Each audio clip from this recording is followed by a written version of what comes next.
Yuk, halo semuanya.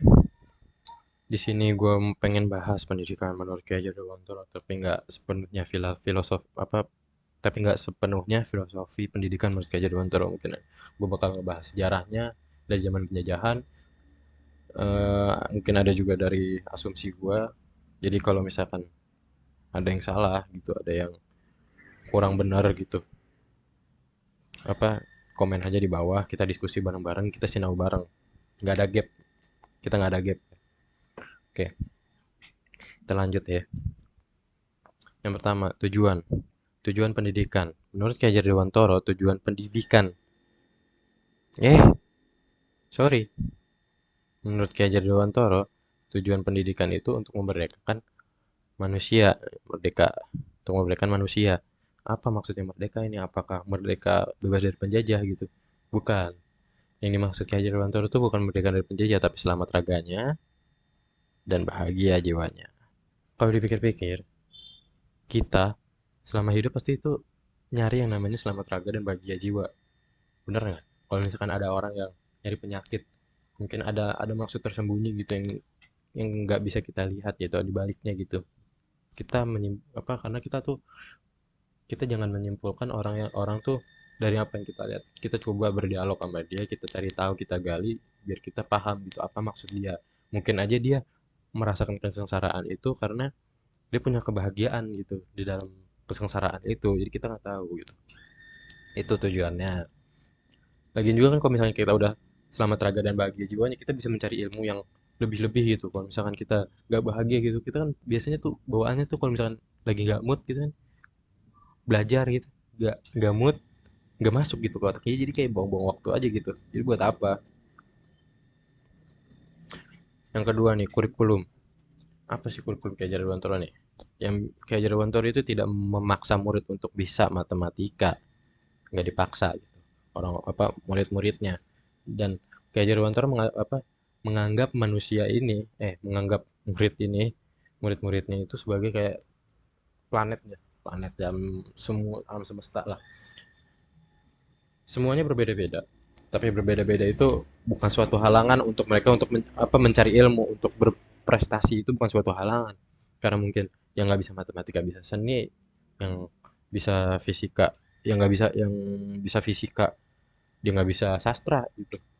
Jadi semua orang punya kehebatannya masing-masing. Cuma kalau di pendidikan sekarang itu kayak gue nangkepnya kayak disamaratakan gitu.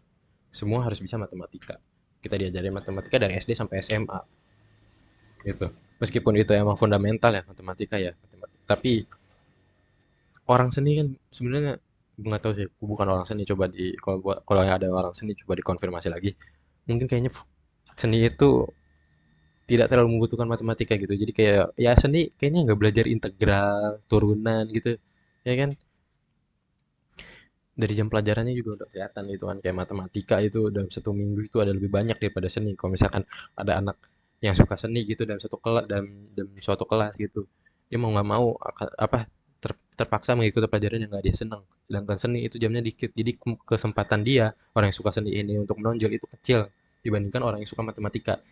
Orang-orang yang suka matematika dan jam-jam yang dominan itu, jadi kesempatan untuk naiknya lah, untuk apa ya, untuk bersinarnya lah, dia jadi lebih lebih besar gitu kesempatannya karena itu jamnya lebih dominan. Jadi kesempatan dia untuk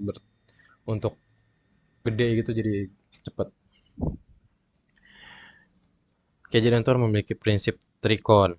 Konnya jangan yang lain, jangan mikir yang lain-lain. Konnya tuh yang pertama continue, konvergen, dan konsentris. Continue, apa itu continue? Jadi kalau misalkan kita udah memutuskan untuk belajar gitu, kita harus konsisten. Kita nggak boleh berhenti. Kita harus terus belajar sampai selesai. Kapan selesainya? Bukan jam waktu kelas beres, bukan. Selesainya itu sampai hidup kita beres. Tepatnya itu.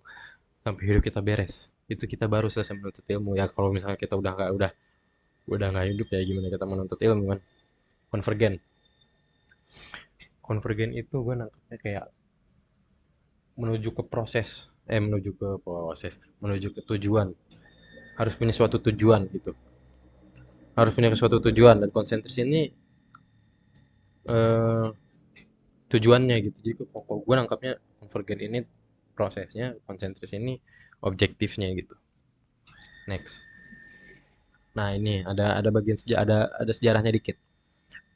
Penjajah, kenapa gue bawa penjajah? Karena penjajah ini mempunyai andil yang besar terhadap Indonesia dan mempunyai banyak warisan karena ya dijajahnya itu lama ya.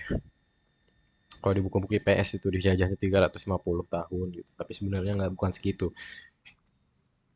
Ya jadi gini, ceritanya tuh ini namanya menjajah jauh gitu dari negara asing, apalagi Belanda gitu kan. Belanda itu jauh kan dari Indonesia gitu.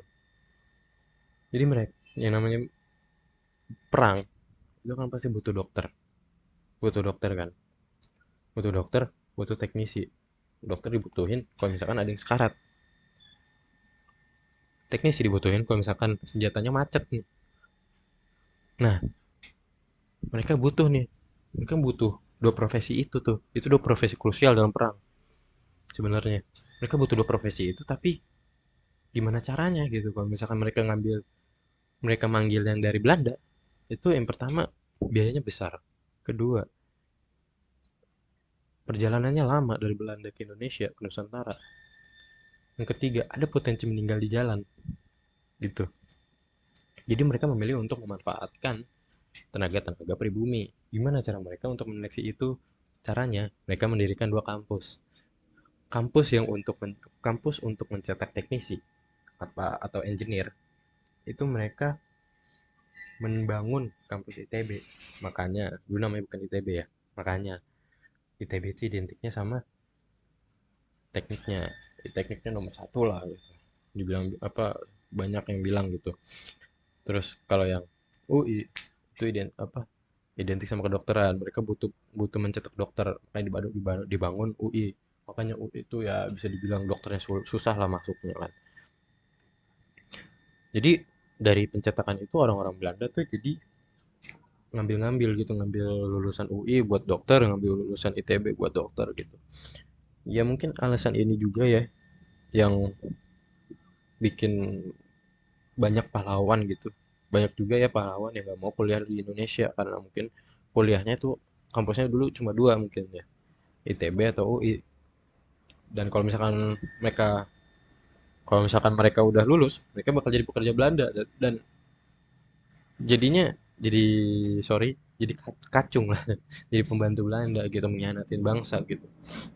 Mungkin itu ya alasan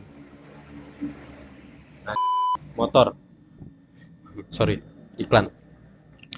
Mungkin itu ya, ya gue nggak tahu sih, gue sotoy aja sih. Tapi coba kalau yang ada yang tahu mungkin dikonfirmasi aja. Lanjut, kalah berperang. Loh bang, emang Ki Hajar Dewantara emang perang? Beliau perang, tapi tidak bedil-bedilan. Bedil-bedilan tuh main senjata lah. Beliau berperangnya dalam dunia pendidikan karena waktu itu politik etis, ya gue nggak tahu ya politik etis itu baik atau buruk, tapi di asumsi gue itu sebenarnya buruk, tapi mah baik di zaman itu doang. Semakin kesini itu meninggalkan bekasnya tuh apa, ntar gue jelasin. Politik et oh, Ki Hajar Dewantara kan lahir 1889 ya kalau nggak salah ya, 1889. Politik etis 1901. Kalau misalkan gue waktu itu pakai kalkulator, waktu itu pas politik etis Ki Hajar Dewantara masih umur 12 tahun, nggak mungkin.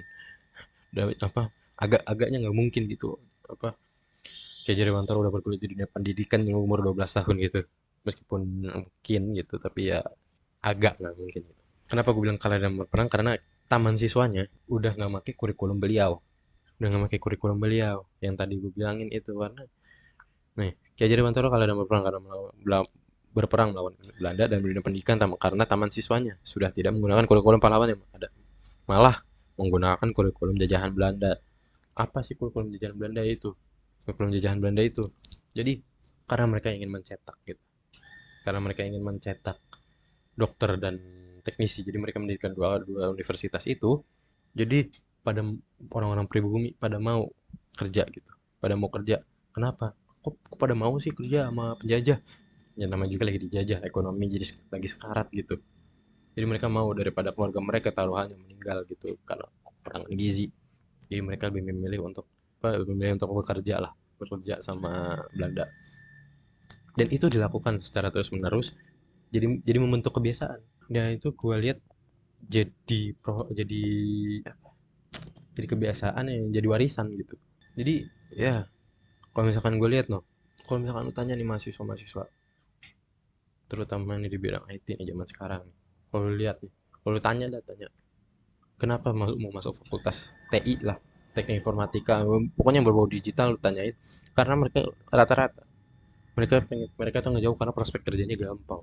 Itu agak relevan sama zaman penjajahan dulu ya, yang berpendidikan untuk kuliah untuk mendapatkan pekerjaan gitu. Agak relevan. Bukti yang lainnya ini pengalaman gue ya, SNM, SBM atau Mandiri. Gue dulu pernah ini cerita gue aja ya, agak cerita dikit gue. Dulu gue pernah SNM, gue ngambil teknik informatika di suatu univ. Itu pas gue daftar itu gue pede tapi gue nggak keterima ternyata pas hari H. Dan pas itu muncul berita, eh, list paling banyak peminatnya di SNMPTN yang pertama teknik informatika dong. Nah itu gue udah mendapat tuh gambaran kasarnya tuh, wah ternyata gini nih, ternyata banyak yang pikiran kayak gue. Kalau dulu gue tuh SNM gitu karena pengen milih T itu, karena itu juga sih gue kayak prospek kerjanya gampang. Gue dulu sempat mikir gitu juga.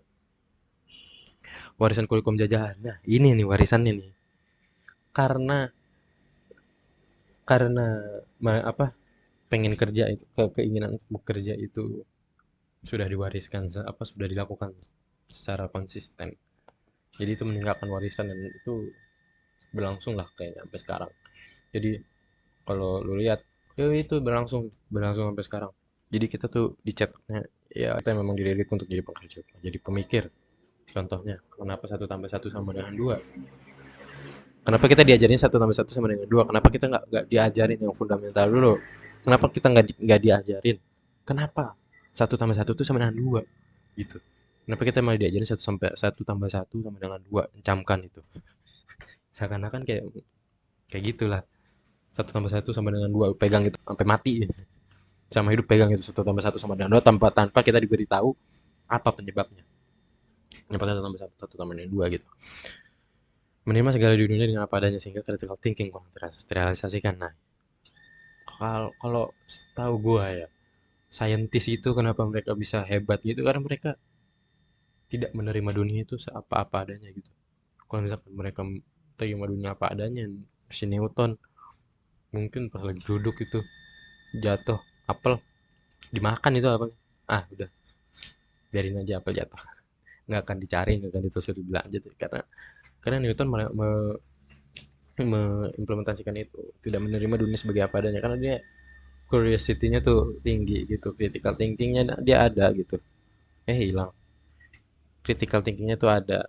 Dia juga dia juga tidak menerima segala dunia ini dengan apa adanya gitu. Jadi pasti itu ada penyebab-penyebabnya gitu. Ini kenapa nih apel jatuh nih? Dia mikir gitu, ini kenapa apel jatuh, pasti ada faktor lain gitu. Pasti ada faktor, karena gak mungkin nih apel tiba-tiba jatuh gitu. Dia mikir kenapa nggak ke atas gitu. Dan kenapa kita bisa berdiri gitu di bumi, kenapa kita nggak melayang aja gitu. Mungkin dia mikir gitu. Ya itu saintis itu ya biasanya tuh mikir gitu, penemu gitu. Biasanya kayaknya ya mikir kayak gitu ya, kayak logika yang kemarin tuh, di video kemarin, jika maka gitu, jika P maka kaki kan. Kayak gitulah. Ya, saran gua ya, kalau misalkan lu mau jadi yang kritis gitu, yang yang gokil lah, yang gokil gitu, pelajar yang gokil ya, jangan menerima segala sesuatu apa adanya gitu. Udah pesan gue itu aja.